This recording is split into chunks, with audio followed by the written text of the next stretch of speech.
প্রতিবাদে আজ এই মানববন্ধন। মুন্সিগঞ্জের সাংবাদিক হুজাইফার উপর হামলা, কিশোরগঞ্জের তীব্র প্রতিবাদ ও মানববন্ধন।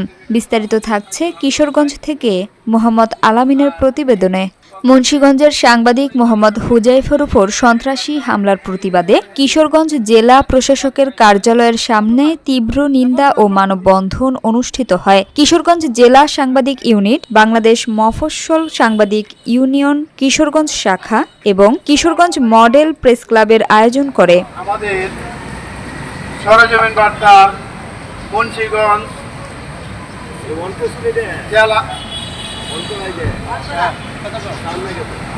জেলা বিরোধী উপর সন্ত্রাসী হামলার প্রতিবাদে আজকের এই মানববন্ধন।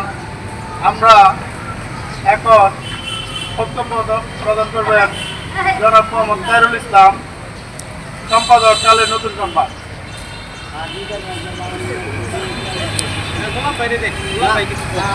দৈনিক সরেজমিন বার্তা মুন্সিগঞ্জের গরুদ্বীপের উপর ন্যাক্কারজনক হামলার তীব্র নিন্দা ও প্রতিবাদ জানাচ্ছি কিশোরগঞ্জ থেকে।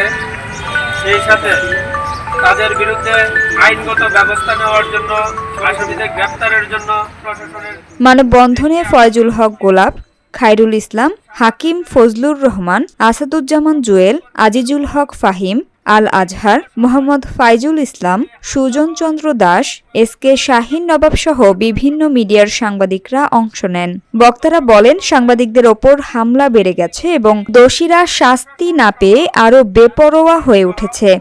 সকলেই এই সংবাদকর্মীর বিরুদ্ধে অবস্থান গ্রহণ করে।